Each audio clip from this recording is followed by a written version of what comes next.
Nos acercamos a quienes protagonizan el día a día más cerca de...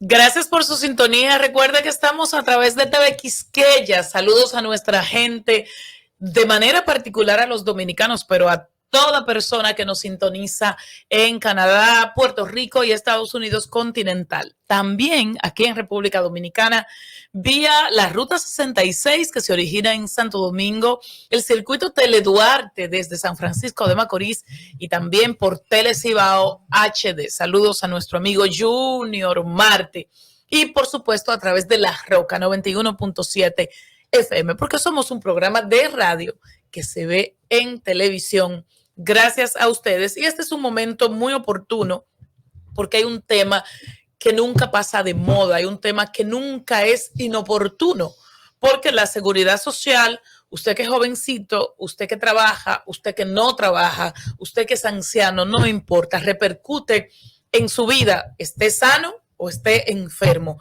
Y un experto siempre es la persona autorizada para hablar del mismo. Frank Aristi es abogado, es consultor en seguridad social, es de hecho máster en seguridad social y en prevención y protección de riesgos laborales.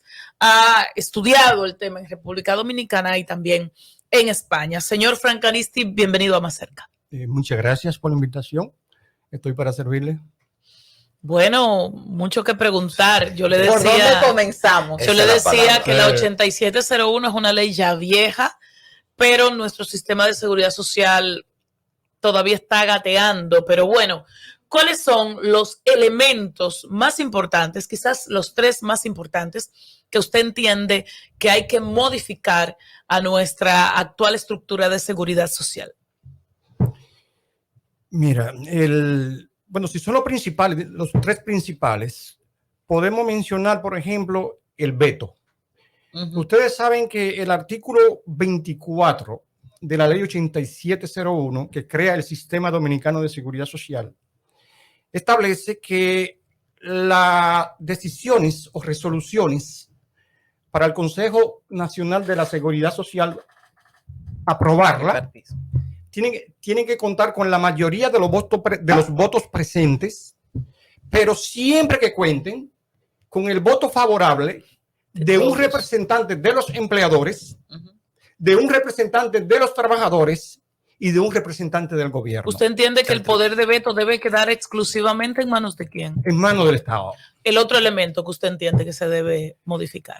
Ustedes, dos elementos más. Ok, ustedes saben que nosotros tenemos un sistema de pensiones. En el año 2001, en virtud de la ley 8701, se adoptó en la República Dominicana un nuevo sistema de pensiones, que es el sistema de pensiones de capitalización individual. Anterior a la ley 8701, nosotros teníamos dos sistemas de pensiones de reparto, que era el sistema de pensiones de reparto de la ley 1896 sobre seguros sociales, que estuvo vigente desde el año 1947 hasta el año 2001. Ustedes han oído mencionar del Instituto Dominicano de Seguros Sociales. Claro, ustedes se acuerdan de la Caja de Seguros Sociales. IDSS. Este sistema de pensiones, como le dije, estuvo vigente por más de 50 años. Y también desde el año 1981, en virtud de la ley 379 sobre pensiones y jubilaciones de los funcionarios y empleados públicos, venimos contando con ese sistema de pensiones de la ley 379, que es un sistema de pensiones de reparto. Yo estoy en el sistema de pensiones de reparto. Yo no estoy en una FP. La ley 8701 le dio la posibilidad, la opción a aquellas personas, a aquellos empleados que estaban en los sistemas de reparto, les dio la opción a quedarse o irse a una FP. Exactamente. Y sigue vigente ¿Y esa por opción? qué? ¿Y cuál es el beneficio de usted quedarse en ese sistema y no irse a una FP? Mira, el sistema de pensiones de capitalización individual y el sistema de pensiones de reparto se difieren por lo siguiente. En el sistema de pensiones de capitalización individual, el monto de las pensiones va a depender de los fondos de pensiones que haya acumulado el trabajador y de la rentabilidad obtenida a través del tiempo y de su esperanza de vida al momento de su retiro. Claro. No es lo mismo si una persona se retira a los 60 años que si se retira a los 65. Su esperanza de vida es diferente. Y en el reparto, Entonces, ¿cuáles son las en el sistema de características? pensión de capitalización individual, las pensiones se determinan mediante cálculos actuariales. La ley no establece son el monto de cálculos la pensión. actuariales. Lo que La ley no tenga lo ahí- establece. Lo ¿Qué que son tenga ahí, cálculos Hay que, actuariales? hay que, Oh, de la realidad del momento. No, exacto. Como le dije, tomando en cuenta la esperanza de vida y los fondos acumulados. Exactamente. Por eso, Eso es lo que lo calculan todos los actuarios. optaremos por una pensión diferente. Exacto. No hay una tabla. Entonces, ya ustedes saben, el monto de las pensiones en capitalización individual depende de los fondos de pensiones que haya acumulado el ¿Y trabajador el reparto? al momento de su retiro. Antes de Ahora, irnos, en esta No, modalidad solo para que también, explique eso. Y en Exacto. reparto, la diferencia En entre el uno y sistema de otro. pensiones de reparto, las pensiones no dependen de los ahorros que haya acumulado el trabajador en su vida. de los aportes, Ajá. porque no existe una cuenta de capitalización individual. Es un fondo único, un Único. fondo de reparto Un único para todos. para todos. Entonces, la ley en los Y ahí sistemas, sí hay una tabla. ahora voy, en los sistemas de pensiones de reparto, las pensiones están establecidas en la ley, el monto de las pensiones. Ok. Por ejemplo, la ley 379 del año 1981, que es la ley en virtud de la cual yo me voy a jubilar, si Dios lo permite. Esta ley establece que de 20 a 25 años de servicio y 60 de edad, Ujú. le corresponde al trabajador el 60% del promedio de los salarios de los últimos 3 años. Si el trabajador tiene de 25 a 30 años de cotización y 60 de edad, le corresponde un 70%. Y el tercer elemento, ¿Qué? disculpe, ve antes de que Hansel le Sí. haga la pregunta para no... Pero déjame terminar Sí, porque sí, sí. llega hasta un 80. De 30 a 35 años de servicio y 60 de edad, Ujú. un 80%. Y la ley establece que más de 35 años de servicio, sin importar la edad, 100. Sí, 80%. 80 también. También. Y el Pero tercer no tiene que elemento... tener 60 Y años. el tercer elemento que usted entiende brevemente que habría que modificar. Estamos con el veto, poder de veto. el poder de veto, estamos con el sistema de capitalización individual y la tercera que usted observaría. Bueno, ustedes saben que en lo que respecta al seguro familiar de salud, nosotros tenemos, como yo les comenté a nivel que ahorita, la ley contempla 3 seguros obligatorios, que es el seguro de vejez, discapacidad y sobrevivencia, que eso es pensiones. Sí. Se llama seguro de vejez, discapacidad y sobrevivencia porque contempla el beneficio para los trabajadores de pensiones por vejez, pensiones por discapacidad permanente para el trabajo y una pensión de sobrevivencia en caso de que el trabajador fallezca. El seguro familiar de salud es el otro seguro. El seguro familiar de salud contempla varios beneficios. Pues cuando la gente escucha seguro familiar de salud, cree que nada más es salud, Sí. pero no. El seguro familiar de salud contempla la cobertura del plan básico de salud, que es una prestación en especie, porque no se entrega en dinero, pero también contempla los subsidios, es decir, subsidio por enfermedad, el beneficio para los trabajadores de subsidios por enfermedad, maternidad y Y lactancia. usted entiende que habría que modificar qué de ese elemento. Mira, yo no sé si ustedes escucharon en estos días que la CISARRIL comunicó a la población y solicitó al Poder Ejecutivo que le entregara recursos. Es decir, la CISARRIL declaró que no tiene fondo para pagar los subsidios por enfermedad, maternidad y lactancia.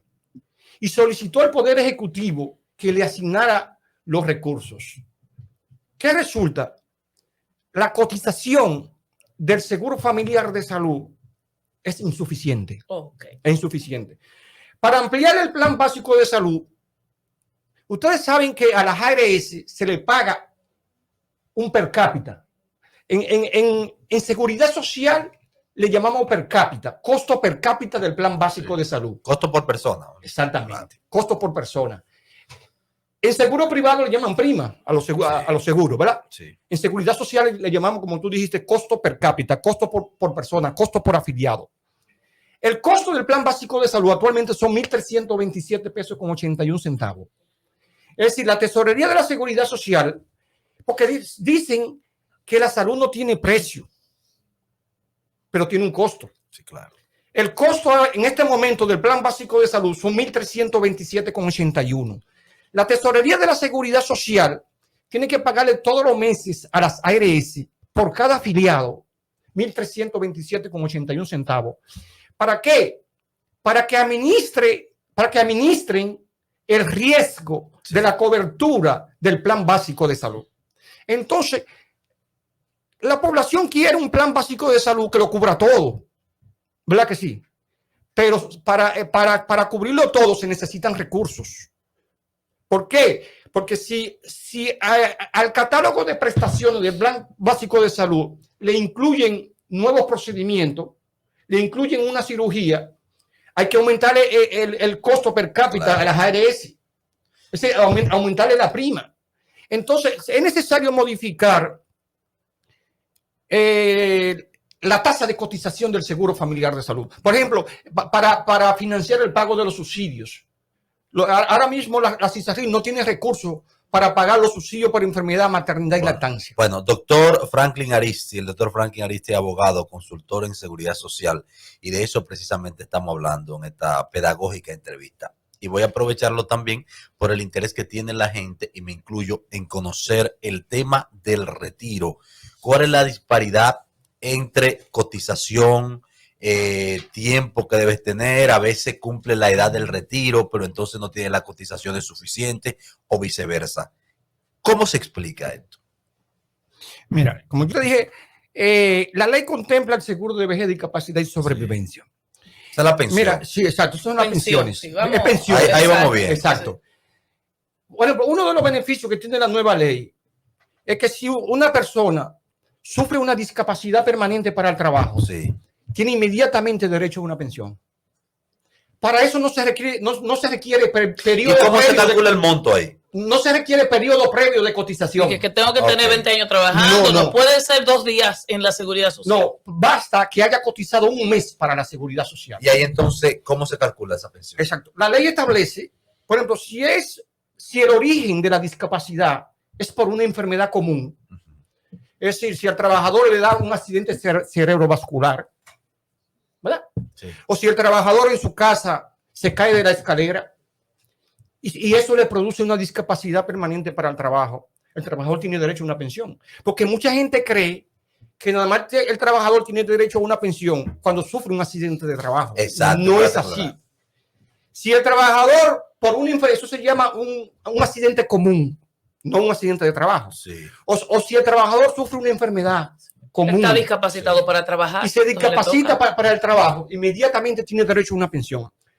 Usted me preguntó que cuál es el monto de la pensión. Entra ahí la persona que sufre depresión, enfermedades psiquiátricas que no pueden trabajar. Sí, por supuesto. Si ha tenido si ha tenido un empleo estable. Sí. No, si ha cotizado. Exactamente. No, lo mismo. Exactamente. Y si la depresión, porque esa es una enfermedad un poquito más subjetiva y eso tiene que documentarse bastante. No, bueno, lo digo por una persona que no sale de su cama y que tiene mucho tiempo que ya no trabaja por su discapacidad de su depresión, Pero que hasta se lo pueden pedir. Sí. Completando la pregunta, ¿cuál es el monto de la pensión? Sí, ¿cómo se calcularía? ¿Cómo así? se calcula? Mira, la ley establece que si la discapacidad es parcial, se considera discapacidad parcial cuando la discapacidad es entre un 50 y un 67%. La ley estableció la figura de las comisiones médicas regionales, que están formadas por 3 médicos. ¿Y eso funciona? Sí, funciona. En cada región del país hay una comisión médica regional. ¿Cuál es la función de las comisiones médicas regionales? Evaluar al trabajador y determinar su grado de discapacidad. Porque para tener derecho a una pensión, es bueno que ustedes sepan eso, la discapacidad tiene que ser igual o superior a un 50%. Así que si el trabajador sufre una discapacidad inferior a un 50%, no tiene derecho a una pensión.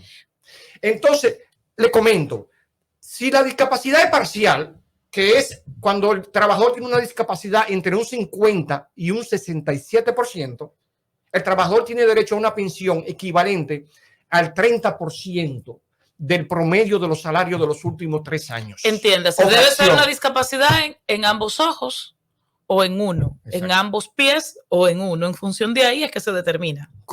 Hay un manual hay un manual internacional de valoración de la discapacidad. Ese manual es el que utilizan las comisiones médicas regionales. Como yo le comenté, en cada región del país eso lo establece la ley de seguridad social. En cada región del país hay una comisión médica regional que está formada por 3 médicos. La ley le da la facultad a ellos para evaluar y determinar el grado de discapacidad. Claro.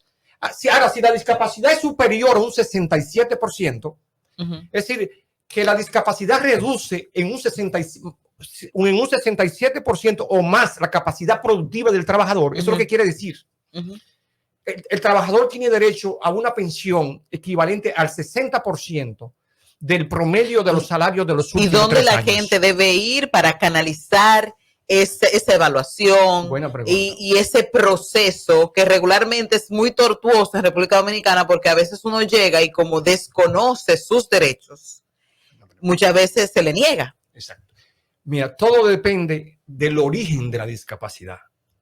Si la discapacidad es por una enfermedad común, es decir, no relacionada con un riesgo laboral, tiene que ir a su AFP.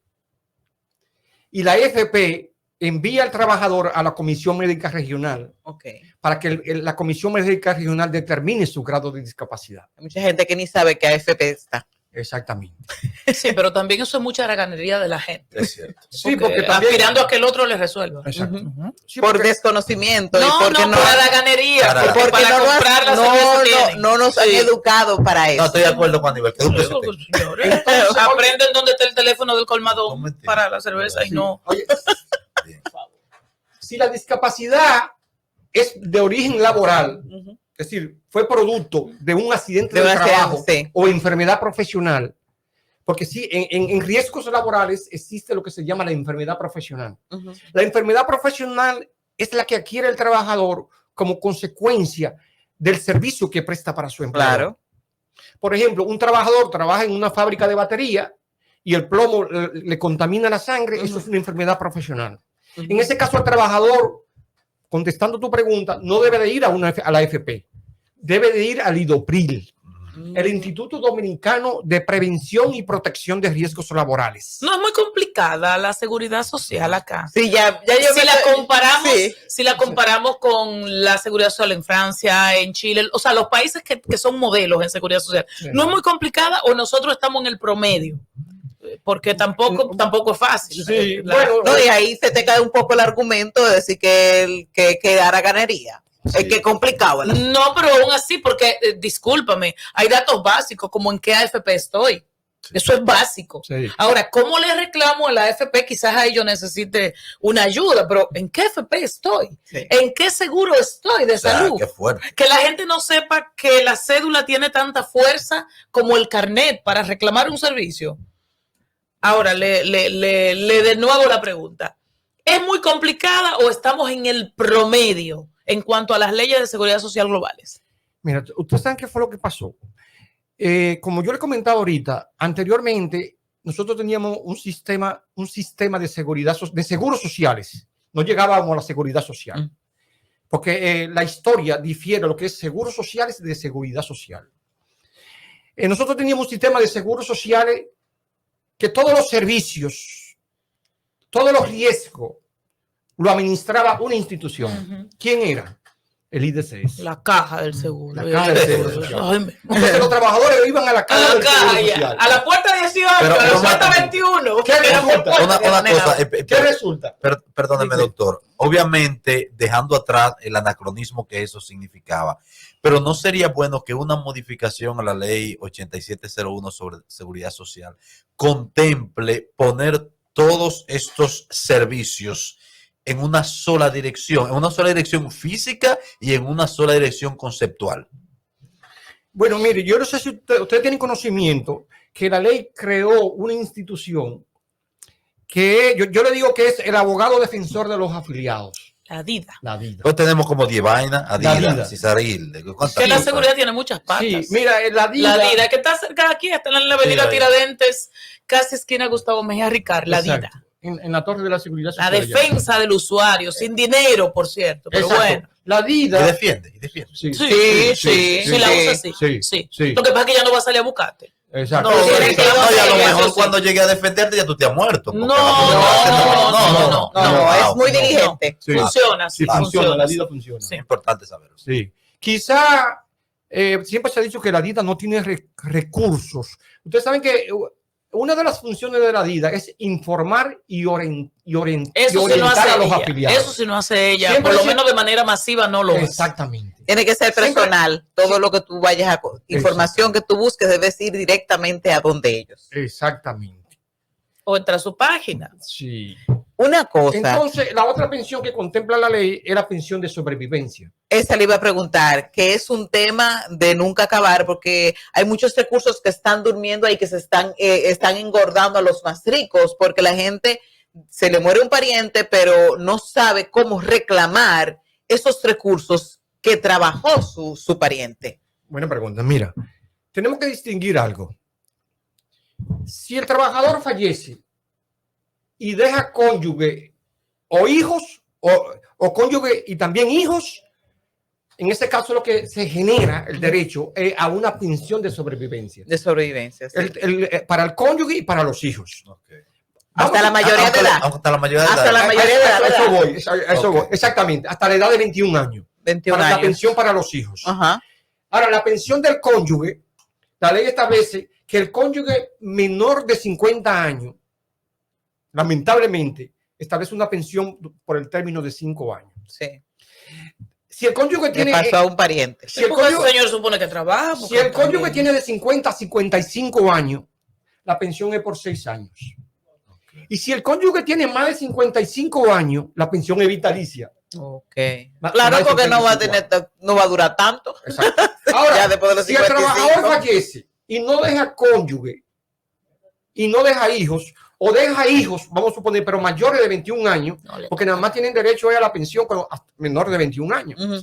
Pero si el trabajador fallece y no deja cónyuge y no deja hijos, o deja hijos mayores de 21 años, en ese caso, lo que procede es la devolución de los fondos de pensiones. Y Ahora, pasa en el país, pasa sí, eso. sí, Claro. eso ocurre. Ahora, ustedes saben qué es lo que pasa. Sí, porque... Que la AFP, por ejemplo, si una persona fallece y dejó dinero en un banco, Uh-huh. ustedes tienen que llevarle al banco, la población, Claro. los herederos. Los tienen que herederos. llevarle al banco Bueno. el acta de defunción. Claro, todo. Si tenía esposa, tienen que llevar el acta de matrimonio. Claro, Tienen que llevarle un acto de determinación de heredero. claro. Esos son los mismos requisitos que exigen las AFP. Ok. Ahora, lo que pasa es que muchos trabajadores no tienen recursos para pagar un Porque abogado todo eso para cuesta. completar esos requisitos. Y a Porque eso veces cuesta. es más costoso el trámite que lo que usted tiene ahorrado. No creo, no. Hay que reclamarlo. Sí, sí. Mire, a usted Sí. lo único que nos resta es extenderle la invitación para volver, porque esto es un tema importante, tiene muchas patas, muchas aristas, y siempre nos quedamos con preguntas, pero el tiempo se acabó. Ah, ok. Sí, Entonces, mira, no se puede querer. Ay, Dios. Cuando es buena Sí. compañía y conversaciones así. Interesante. De todas maneras, denle una consulta privada a Hansel y a Marisol, ellos le pagan para que lo No. siga modificando. No, porque nosotros lo que queremos es llevar, llevar a la educación gente. a quienes nos escuchan. Claro. Yo quiero voy donde. Don Frank, En gracias. una Gracias próxima por entrev- acompañarnos. En una próxima entrevista podemos hablar de la modificación de la Ley de Seguridad Social. Excelente. Porque usted Nos me vamos a pre- concentrar mí me- en eso. Usted me preguntó 3 aspectos, nada más, los Sí. principales, pero son muchos aspectos que hay que modificar de la Ley de Seguridad Cuando Social. vuelva, Es más o obsoleta. menos en 15 días, No es obsoleto, lo que hay que actualizarla. es mejorarla. Mejorarla. Así que Frank Aristi, abogado experto en seguridad social, está demostrado que sabe de eso, ¿verdad? Lo despedimos por hoy, pero volverá pronto a Más Cerca. Ustedes seguimos con mucho más de nuestro contenido en este día.